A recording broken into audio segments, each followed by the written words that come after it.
dar boas-vindas aqui ao Rodrigo Caetano e agradecer por ter atendido ao nosso chamado, ao nosso convite. Obrigado, Rodrigo. Eu acredito que hoje é um dia bom para a gente bater um papo, hoje mais aliviado, né? Porque título no final de semana e classificação em primeiro geral ontem é para ter uma semana um pouquinho mais tranquila, né, Rodrigo? Boa noite, Everton. Vinícius, era o Léo que estava falando antes também. Prazer falar com todos vocês, da 98.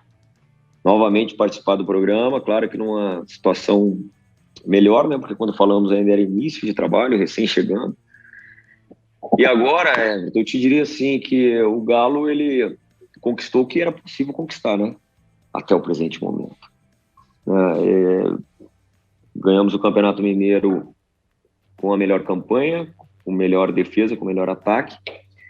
E na Libertadores, o nosso objetivo era ser primeiro do grupo, classificar sendo primeiro do grupo, e conseguimos ainda esse plus aí de sermos a melhor campanha na geral.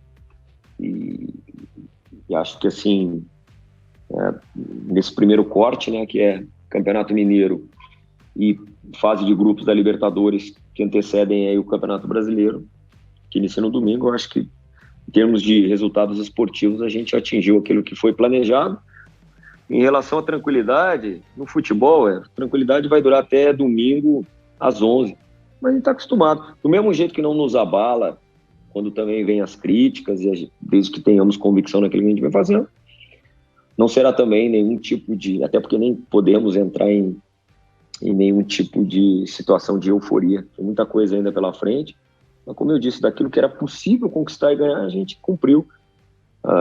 Acho que o clube cumpriu a sua missão e as suas metas. Rodrigo, antes da gente seguir aqui no papo com o Gris, com o Gomide, o Alê está lá no estúdio também, eu queria só... Um abraço ao Alê também.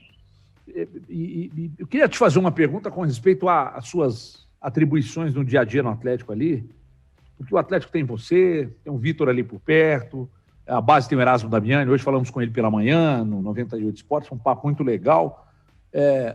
No dia a dia, além de contratações, de saídas de jogadores por empréstimo, rescisão de contrato, enfim, o que o Rodrigo Caetano faz no dia a dia, além disso? Porque a gente já conversou com outros executivos, a pergunta já foi feita a outros executivos, mas tem clube que tem um executivo, que tem um diretor de futebol e não tem gerente, outros clubes têm um gerente que faz tudo, tem clube que tem só o diretor, outros clubes têm uns dois, nem sempre são as mesmas atribuições. No Atlético, além desse processo burocrático envolvendo jogadores, o seu dia a dia no vestiário, o seu dia a dia junto aos jogadores, o que mais o Rodrigo Caetano faz? Legal a pergunta, porque assim, é muita coisa e tem coisa para todo mundo. Ainda tem ali na nossa estrutura organizacional, ainda tem o Carlos Alberto Isidoro, que é o supervisor de futebol. Aí nós temos toda a parte técnica, que eu chamo, né, que é fisiologia, fisioterapia, preparação física, comissão técnica. Te diria que eu construo a minha rotina privilegiando a parte do treinamento, no primeiro momento, sempre com a conversa com a comissão técnica, liderada pelo Cuca. Isso é diário, são todos os dias, independentemente de ser pós ou pré-jogo, e tratando e atualizando as situações, né? As que estão em andamento, que eu digo, até questão de estratégia de jogo, a gente troca muito isso. E aí sim, sempre no turno inverso, estou tratando um pouco mais da parte administrativa, né? Que é justamente eu me relaciono com todos os outros departamentos do clube. Pense você não, eu tenho que controlar o orçamento. Tem a questão do SIGA, que é a prospecção de jogadores, recolocação de atletas, a minha relação com o marketing, com a comunicação, com o patrimônio. Então, assim, para que eu possa realmente destinar o meu tempo também para a estratégia, a gente precisa realmente de uma estrutura que hoje o Galo dispõe. E por isso que eu falo que tem atribuição para todo mundo.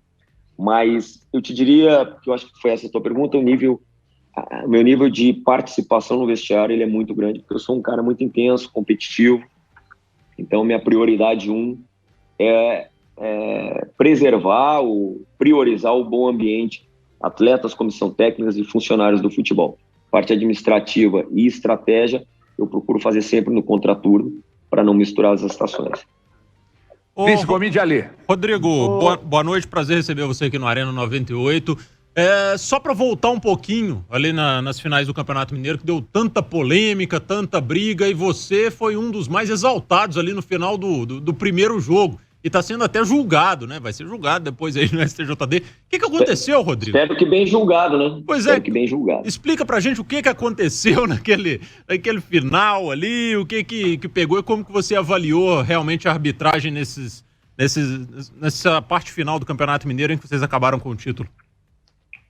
Pois é. O primeiro jogo, a nossa reclamação, e assim, meio que porque tínhamos que passar pelo campo, né, para irmos em direção ao vestiário, por conta de toda essa questão de pandemia, é que deu a coincidência de nós termos tido acesso à arbitragem, algo que, né, no caso Mineirão, por exemplo, a gente não tem essa possibilidade. E a nossa reclamação ela foi muito mais no sentido dos acréscimos do árbitro, que jamais eu vou estar julgando ele ser mal intencionado, não. Mas a falta de critério. Naquele jogo, no primeiro jogo da final, enquanto o Galo tinha 11 contra 11, a gente não viu, por parte do árbitro, a necessidade, ou até mesmo a indicação para se acelerar o jogo, coisa que vale. E depois, quando o Galo ficou com 10 homens em campo, uma necessidade grande de acelerar o jogo e colocando os acréscimos e depois acréscimo em cima de acréscimo, que culminaram onde? Na nossa última chance, talvez na última bola do jogo, onde ainda tinha alguns segundos a transcorrer até o final da partida, nós fomos impossibilitados de minimamente jogar a bola na área. Poderia nada ter acontecido, mas poderia ter acontecido. Então, foi limitado a isso, nada relacionado à idoneidade do árbitro. E no jogo de volta, são polêmicas são polêmicas que acontecem, né? É claro que o América vai reclamar, se sentiu talvez prejudicado, mas lembremos também que eu acho, na minha opinião, tá? Modesta opinião, penso que nenhum dos dois pênaltis, tanto o que ele marcou como que o América diz ter sido, não foram. E nisso aí, por conta disso, eu entendo que nenhum deles ele marcou e nós poderíamos ter saído prejudicados. Nenhum, no primeiro lance, no pênalti em que ele assinalou, ele não foi no monitor, não foi chamado para ir no monitor, da mesma forma que ele não foi no segundo. Então, apesar de eu não concordar com as marcações do Felipe, nisso ele teve critério, ele manteve a decisão de campo no primeiro, que penso que o Igor não fez o pênalti, não teve carga suficiente para isso, como também no segundo, onde depois, né, todos vocês devem ter visto, até porque isso foi veiculado aí, que quem tocou no atleta que se jogou para frente foi o próprio jogador do América, né? Então, assim, é natural, mas eu acho que nós vencemos o Campeonato Mineiro por tudo que fizemos durante toda a competição, por termos levado a vantagem. A equipe do América é muito bem montada, é muito bem treinada pelo Lisca. O América hoje é muito bem gerido, né? Vamos ter que elogiar também os nossos adversários, porque não é de hoje. Hoje,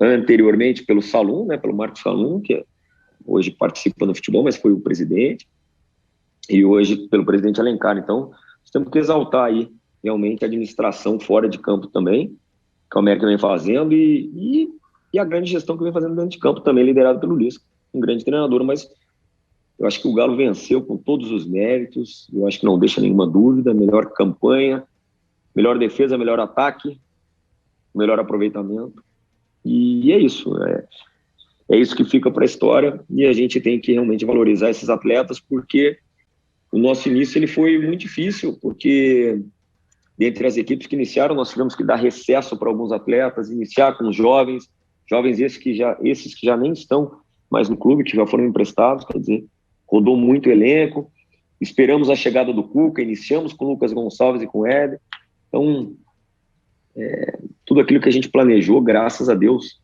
culminou com o título, e também ontem com a melhor campanha na geral da Libertadores. Eu, até o presente momento, estou muito satisfeito, mas sabedor também que domingo a bola rola de novo e seremos cobrados, obviamente, por estarmos aí na ponta do Campeonato Brasileiro também. Ô, Rodrigo, a gente sabe que naturalmente os elencos estão sempre em observação por parte não só do Atlético, mas de todos os clubes, principalmente aqui no futebol brasileiro, que a gente tem a janela aberta quase que o ano inteiro.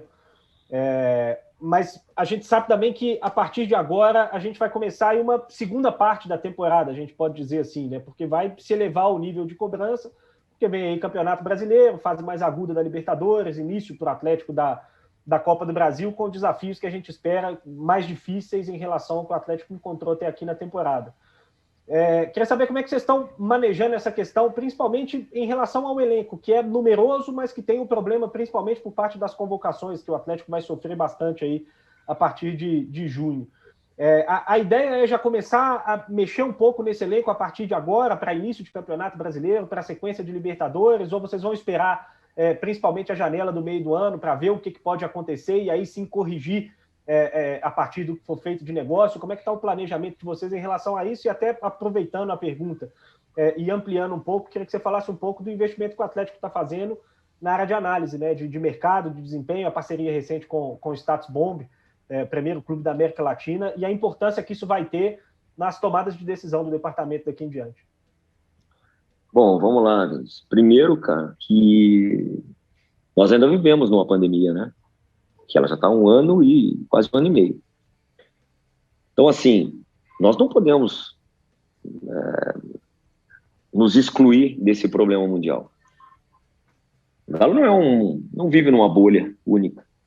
Por privilégio que temos hoje, nós temos um órgão colegiado que hoje eu te diria que é fundamental para a sobrevivência do clube, para a sobrevivência e manutenção desse elenco. Esse elenco foi montado ao longo do ano passado, anterior à minha chegada, começou com o Rui Costa, depois com o Alexandre Matos, os quais eu parabenizo e até os agradeço por terem realmente realizado o seu trabalho com maestria. E se não fosse essa situação, nós certamente não teríamos esse elenco. O que pode acontecer na janela, Vinícius, e já antecipo, a necessidade hoje, somos cobrados para isso, para realizar vendas, receitas extraordinárias. Qualquer clube no futebol mundial necessita disso. Se você for pegar os números das últimas janelas, você vai ver. O volume de transferências ele se deu por jogadores sem contrato. Aquisições, olha, números pífios comparados anteriormente. Isso é por conta do quê? Economia. A economia é atingida por conta do quê? Da pandemia. Nós não estamos fora disso. Então eu não vou vir aqui me utilizar da grande audiência de vocês para vender uma ilusão para o torcedor. Jamais. A realidade é muito dura. Nos consideramos privilegiados pelo modelo que hoje o Galo possui e nos consideramos privilegiados pelo elenco e a comissão técnica que temos. Se nós não tivermos problemas externos, o que eu quero dizer com isso? Se nós não tivermos nenhum tipo de problema maior, de atrasos em relação aos compromissos com esse grupo montado, nós somos candidatos a tudo. Não temos o elenco perfeito? Ok, não temos essa pretensão mesmo. A gente sabe que nós temos as nossas dificuldades, mas nós temos um bom elenco. Nós temos um elenco muito além do que o mundo atual permite, por conta disso. Isso tem que estar claro. Porque senão parece que a gente aqui navega, né, num terreno único, sozinhos. E não estamos sozinhos. A dificuldade é gigantesca, é imensa. É necessário que a gente venda. Bom, se vendermos, se fizermos boas vendas, obviamente que nós estaremos sempre trabalhando nas reposições. E respondo a tua pergunta por último, do investimento, é justamente isso, para sermos mais assertivos. Em que sentido? Se tivermos a perda, entre aspas, né, porque dependendo da gente, nós não vamos perder ninguém, a não ser em caso de venda. Aí não é uma perda, é realmente você rentabilizar o seu ativo. Bom, nós temos que estar na mira dos prováveis e possíveis substitutos. Não é o substituto ideal, é o substituto melhor possível. É isso. Porque senão nós vamos vender aí que somos hoje um clube que tem as melhores condições financeiras para sair escolhendo quem entende. Não é assim. Montagem de elenco, ela demanda tempo. E é por isso que eu me refiro aos meus antecessores. Eles iniciaram. Hoje, graças a Deus, a gente pode ser muito mais pontual e tentar ser cada vez mais assertivos com as ferramentas que hoje nós temos. O Galo está investindo nisso, isso é investimento, isso não é custo, para que cada vez mais tenhamos o nosso elenco qualificado e não quantificado. Né? Mas eu agradeço a tua pergunta, que ela me dá a oportunidade de explicar um pouquinho do cenário real que a gente vive. Caetano, boa noite, prazer em tê-lo conosco aqui novamente. Fala, Léo, tudo bem? 98, tudo tranquilo. Eu vou seguir ainda neste assunto introduzido aí pelo Gris, né, e até parabenizo aí pela iniciativa da ampliação do SIGA, né, que é o Departamento de Inteligência, de Análise, até referências positivas de alguns profissionais que vocês agregaram lá no departamento, né? Mas eu queria te perguntar no seguinte sentido. Nós sabemos que hoje, no futebol mundial, né, o futebol brasileiro ainda caminha ou engatinha nessa questão do analytics, por exemplo, né, que é um estudo dos números muito mais minucioso do que a gente conhecia anteriormente. Eu comentava até lá na Band dias atrás que, por exemplo, o Kevin De Bruyne, que é um dos principais jogadores atualmente no mundo, fez uma renovação contratual com o Manchester City baseado no Analytics, né?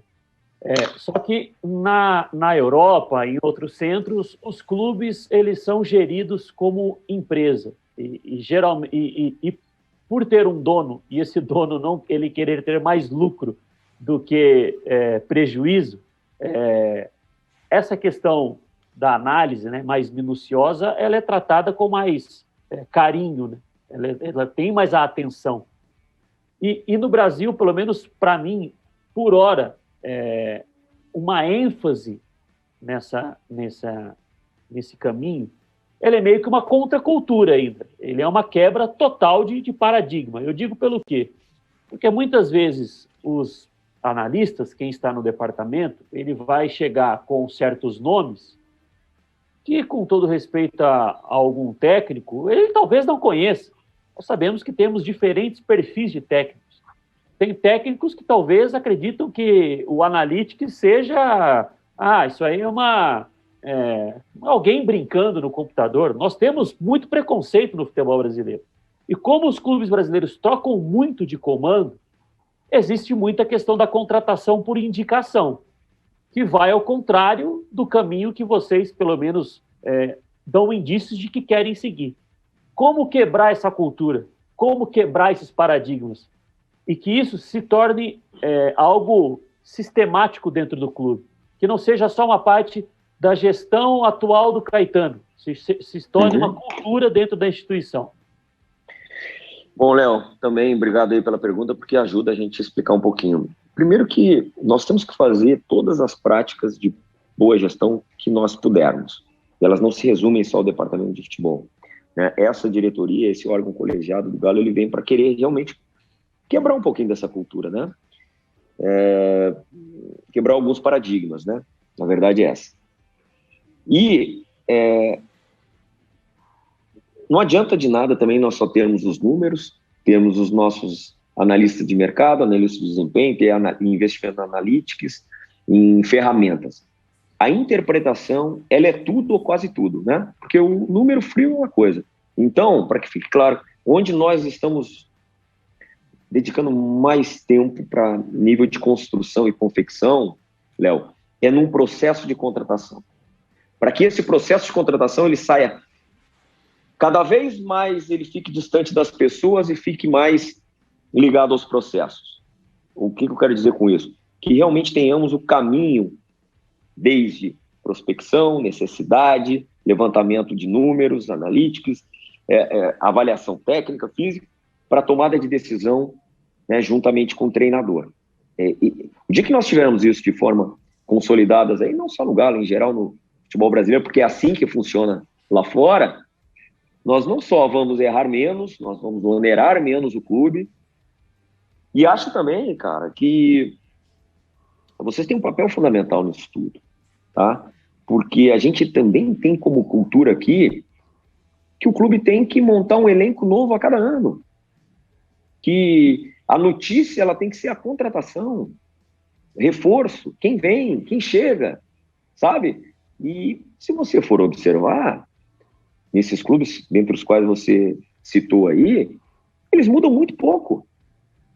Eles conseguem concentrar os seus recursos, que são, claro, obviamente, grandes recursos, em 1, 2 peças por temporada. E olhe lá.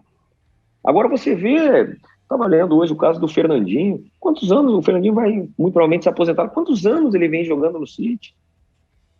Parece que foi ontem, né, que o Gabriel Jesus chegou no City também. Já são quase 4 anos. Agora nós aqui, a gente quer o desempenho do jogador para ontem. Então também nós precisamos de vocês como agentes importantes nisso, né? Para que, como é que eu vou dizer, favoreçam esse cenário de que realmente, olha, os clubes hoje precisam ter um processo de contratação responsável, envolvendo finanças, envolvendo os números, analíticos, e com uma boa interpretação dos dados. Os dados frios, soltos, não funcionam de nada, não servem para nada. E é isso que a gente está tentando confeccionar e consolidar aqui no Galo. Rodrigo, ainda sobre esse assunto, esse investimento em análise é uma exigência também das pessoas que comandam o clube, além do presidente? As pessoas que colocam dinheiro no clube, suas empresas, são empresas com faturamentos expressivos, eles têm algumas empresas que são muito grandes, que lidam com cifras astronômicas, e eles lidam, obviamente, com os números diariamente.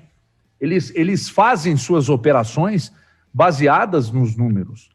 O Atlético hoje muda a visão e é uma exigência do grupo que todo o processo passe pelo investimento em análise, e isso vai ser trabalhado, por exemplo, todo esse processo vai ser trabalhado entre você, Erasmo Damiani, Cuca, Vitor. Existe uma coalizão em cima desse tema para que esses números demonstrem resultados a ponto de mostrar uma evolução, e o Atlético pode sair na frente a partir desse pontapé de investimento em análise? Olha, é uma ferramenta a mais, Everton, ela não é a decisiva. O que esse órgão colegiado, esses apoiadores do clube, que são chamados de 4Rs, eles desejam sempre que o clube cada vez mais tenha investimento em ferramentas que minimizem o erro. E não vale só para o futebol, certamente tem lá no marketing, já tem nas finanças também. Porque são empresários de sucesso nas suas atividades, nas suas empresas, e que o desafio é nós transportarmos para o futebol práticas, né, de sucesso nas empresas e que possam também serem aplicadas no futebol. Esse é o nosso desafio. A gente sabe que, eu volto a dizer, o futebol ele tem muitas peculiaridades, dentre as quais o nosso maior ativo, depois do torcedor, né, o maior ativo de um clube é o seu torcedor, e depois são os seus atletas, no caso.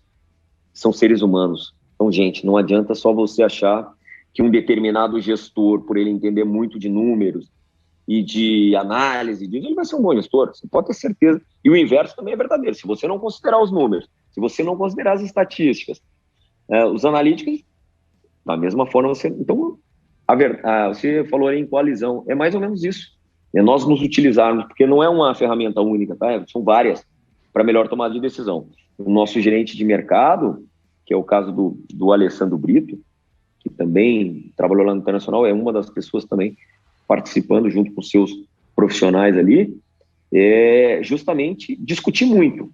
E isso é que eu me refiro, processo de contratação, inserir as pessoas, ter a aprovação financeira, ou seja, esse é o nosso desafio, esse é o caminho que nós estamos tentando trilhar agora, porque não dá mais. Eu acho que foi o Léo que citou, o negócio de indicação, ou de nome, o gosto, né?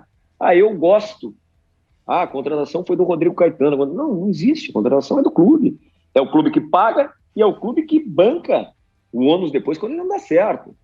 Então eu não sou aquele cara que gosta de personalizar contratação, coisa que vai, não. Pelo contrário, eu quero dividir, eu quero que justamente todos participem, porque acredito que a gente pode acertar mais dessa forma. E é assim que a gente vem tocando. Por isso, Everton e colegas, que a gente diminuiu, assim, por conta de já termos um elenco, uma boa base, a gente diminuiu o número, né? Desde que eu estou aqui, nós contratamos 4 atletas até o presente momento. E volto a dizer, se tivermos dúvida, não traremos. Nós tivemos processo de contratação consolidado, tendo todo esse caminho percorrido e a convicção, assim o faremos. Caso contrário, meu amigo, não vão fazer isso porque a conta chega. Ô Rodrigo, a gente sabe, nos últimos 2 anos, a gente teve em 2019 o Flamengo ganhando o Brasileiro, a Libertadores, e no ano passado o Palmeiras ganhando a Copa do Brasil e a Libertadores. A gente sabe que o Atlético tem um elenco numeroso e muito qualificado e que o torcedor espera que o time possa competir por todos os títulos. Mas você acha que vai ser possível esse ano competir em todas as competições de maneira igual? Por conta dos problemas do calendário, a gente tem Copa América, um ano espremido em 8 meses, para um calendário que já é caótico, os jogadores praticamente sem férias. Você acha que vai ser possível, de fato, competir por todos de forma igual, ou todos os clubes, em algum momento, vão ter que tomar decisões em termos de privilégios? Olha, Luiz, boa, eu espero que a gente consiga, tá? Você tocou, é um calendário, esse ano, atípico, por conta que do ano passado já foi atípico. Então, creio que somente mesmo em 2022 isso vai dar uma equilibrada. Bom, mas é o cenário que se apresenta, não é só para o Galo, para todos. Então, não cabe como justificativo. Tem um imponderável nisso. A gente trabalha com ciência. A gente tenta minimizar o número de lesões, investe muito na logística para ter, né, melhor aumentar, vamos lá, nossa capacidade de descanso, de recuperação, de recovery e também de proteção, né? Porque a Covid está aí, a gente viaja para tudo que é lado. Daqui a pouco você tem um problema como o River Plate teve e que por conta de um gol não ficou fora ontem, né? Então, assim, isso é um imponderável, isso está inerente aos nossos riscos atuais. Mas eu citou 2 exemplos aí que eu já falei anteriormente a respeito, que entendam o nosso torcedor. Quando a gente fala do Flamengo e do Palmeiras, se nós lembrarmos aí, eles já estão, na minha visão, no estágio. Veja bem, não estou dizendo que não é possível nós vencermos eles esse ano. É possível sim. Nós temos, eu acho que, elenco, temos estrutura para isso. Porém, eles já percorreram um caminho que nós estamos percorrendo hoje. O que eu me refiro? Em 2020, eu lembro que o Galo foi eliminado, né? Copa do Brasil, depois Sul-Americana, e a partir de então vieram os investimentos, correto? Bom, certo. Desde quando o Palmeiras vem fazendo seus investimentos? 2016, 15, 16 por aí. O ano que o Palmeiras menos investiu e precisou emprestar o seu ídolo e capitão do time, ganhou a Libertadores, que não ganhava, e ganhou a Copa do Brasil. O Flamengo, eu posso falar porque passei pelo Flamengo durante 3 anos e meio e passei por um Flamengo que não tinha essa capacidade de investimento de hoje, ou de 2 anos atrás. Ela também percorreu todo esse caminho, pavimentou esse caminho de reduzir custo, reduzir despesa e reduzir passivo e aumentar a receita. Então, assim, no ano também que o Flamengo menos investiu, voltou a ser campeão brasileiro, campeão carioca, e conquistou as Copas, a Recopa Nacional, se não me engano. Então, assim, nós estamos no estágio de montar a base desse elenco de bom nível e ser competitivo, uma metodologia de trabalho para talvez, quando diminuirmos os investimentos, conseguirmos colocar jogadores da base na equipe principal, que foi certamente o ano que o Palmeiras mais se utilizou da base, foi o ano que ele ganhou. O Flamengo vem usando os meninos, mas ele fez a sua base. Ele constituiu uma base sólida, base que eu digo de elenco, de clube, atacou o seu passivo. O nosso momento é esse. Nós estamos fazendo isso, ou seja, no gerúndio, estamos fazendo isso agora, né? Esses 2 clubes que tu citaste, Eles já passaram por isso. Então, eles sempre serão competitivos, salvo aí alguma catástrofe, alguma gestão temerária que, para o bem do futebol brasileiro, espero que não ocorra. Talvez para o Galo, tomara que sim.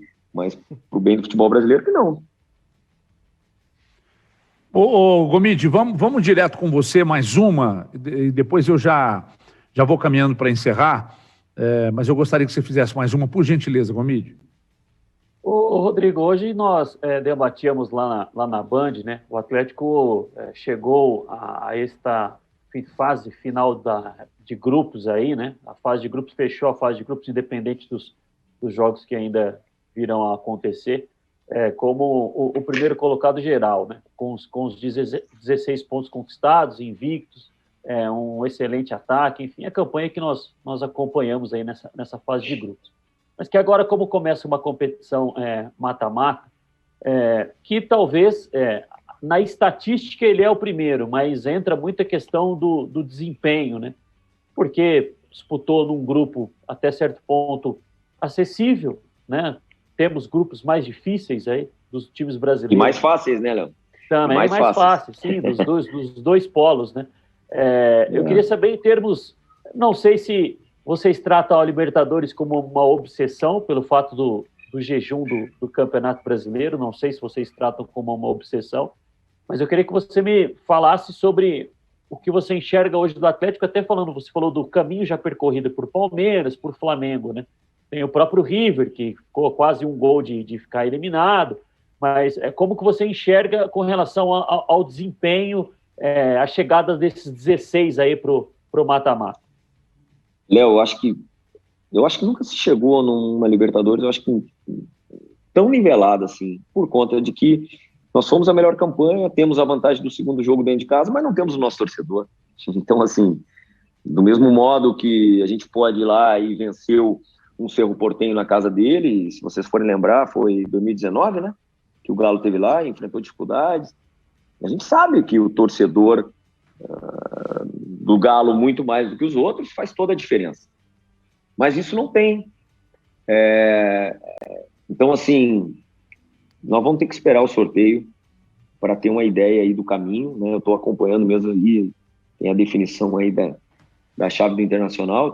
Quando eu me referi a grupos mais fáceis, né? Era justamente do ex-clube, que o meu ex-clube, né? Total, viu? Pois tá. Eu não sei se tá passando o Tátira, tá passando o Olímpia. O Tátira voltou agora. Tátira agora. O Olímpia tá vencendo, o Tátira estava vencendo por 5-2. Um jogador a mais, o Tátira agora diminuiu para 5-2, está se classificando. Pois pra vocês terem uma ideia. Então, assim, ontem a gente viu que foi o do River. Então, acho que tá muito igual, porque também a gente tem que contextualizar o momento, né? Eu posso dar o testemunho aqui, Léo. A gente tem viajado aí, então cada país que a gente vai, vocês viram as imagens lá na Colômbia, e aí você tira o jogo, que nem ontem jogaram os dois times colombianos, né? Da chave do próprio River, né? O Júnior de Barranquilla e Santa Fé, dois times colombianos que vai jogar no Equador. A gente não sabe como vão estar esses enfrentamentos. Aí cada país que você chega é um protocolo diferente. Olha, é muito difícil o prognóstico, mas se nós pensarmos em grupo, em desempenho que a nossa equipe, como a gente costuma dizer na gíria do futebol, né, nossa equipe, graças a Deus, vem encaixando. É isso que nos deixa com boas perspectivas e sabedores de que nós temos um elenco equilibrado, que é aquele jogador que entrar depois que você encontra uma forma de jogar, que eu acho que o Cuca encontrou e vem encontrando. Tem espaço para melhorar e ele vem a cada jogo melhorando. Aquele jogador que entra, ele vem dando conta do recado. Bom, aí você já vislumbrou, opa, eu posso chegar longe. Lembrando que a Libertadores é uma Copa na qual nós estamos a 3 mata-matas, né, de uma final. Mas eu só vou poder te dizer se nós vamos eleger algum tipo de prioridade lá na frente. Não é o momento. Tem campeonato que nem começou, como é o Brasileiro, Copa do Brasil que nem começou. Não dá para eu te precisar. Mas a nível de Libertadores, vamos guardar aí o dia 2, né? Que é o sorteio. E depois a gente fala para te falar um pouquinho do nosso caminho, qual é a projeção, qual é a expectativa. Ô, Rodrigo, eu queria te agradecer. O nosso combinado era até 8h30, avançou um pouco mais. E obviamente não é para forçar a barra. Espero que você siga nos atendendo com toda a atenção, como sempre fez. O problema não é comigo, não. O problema é com a minha mulher ali, com meus filhos, fica tranquilo. é com eles que eu tenho que negociar, fica tranquilo. Tá correto. O tempo que tá em casa tem que dar atenção aí. Não, e as últimas 2 semanas, meu camarada, eu acho que eu dormi em casa 2 dias, 3 foi muito. Eu entendo. Mas não tem problema. Isso. É por uma boa causa, viu? Primeiro que é uma boa causa olhar para trás aí que a gente conquistou, que nós já conversamos. Depois, cara, não tem como ser diferente. 6-2 Olímpia. Não sei quem tá passando aí agora. Ô, Rodrigo, minha televisão é a mais lenta do mundo inteiro. Todo mundo canta os gols antes de mim, eu não sei o que acontece. Mas beleza, é o seguinte. Isso aqui é a minha vida, é a minha profissão. Quando a bola tá entrando lá, ela já tem que acusar aqui no telefone, não tem jeito. Eu tenho que estar na frente dos outros, senão eu fico no caminho. Véio. Agora é o Olímpia que tá passando. Aí, pois é. Não gostaria, até porque até o Tátira eu joguei lá em 2001, como atleta ainda. E claro que a gente sabe a dificuldade de futebol venezuelano, mas gostaria muito que eles passassem. Então, e outra obrigação minha, Everton, Vinícius, Léo e todos os colegas, é que a minha obrigação é falar com a torcida do Galo, e vocês são realmente os responsáveis por nos aproximarem deles. Então, sempre que chamado, até pela relação que já temos hoje, né? Eu vou estar sempre à disposição, sim. É um prazer sempre falar com vocês. Só para fechar, e já que você falou que você tem que falar para a torcida do Atlético, eu não estou dizendo para você tentar antecipar o que vai acontecer ali na frente, não é isso. O que eu quero perguntar é o seguinte: o Tardelli o procurou, estaria disposto a um contrato de produtividade, ou isso está completamente tirado, é uma hipótese que não existe? Bom, você como um cara inteligentíssimo que você me fez uma pergunta esperando uma resposta que eu não posso te dar, porque eu não tenho ela. Então, assim, eu vou te responder o que eu posso te dizer. Que o Tardelli é ídolo, todos vocês sabem, que ele é um cara muito importante dentro e também fora de campo, mas por se tratar do Diego Tardelli, que é um cara que tem uma relevância, uma importância, uma história, esse tema ele vai ser definido em conjunto. Nós falamos como é que é o processo de contratação, é um processo semelhante que diz respeito à renovação. E aí, obviamente, serão envolvidas todas as pessoas e todos os cargos aí. Temos alguns dias, nós vamos debater muito internamente isso. Aí sim, caso seja uma questão técnica e de futuro, aí a questão contratual a gente vai avaliar se realmente é válida ou não a gente debater sobre uma questão de produtividade, que é isso que você está me perguntando.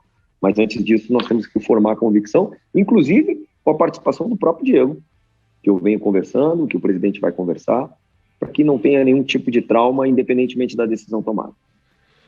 Corretíssimo. Obrigado, Rodrigo. Grande abraço. Vai curtir sua família. Até uma próxima oportunidade. Mais sucesso ainda para você. Valeu, gente. Um abração a todos os ouvintes, principalmente a toda a massa atleticana. É sempre um prazer estar falando com vocês. Um grande abraço a todos.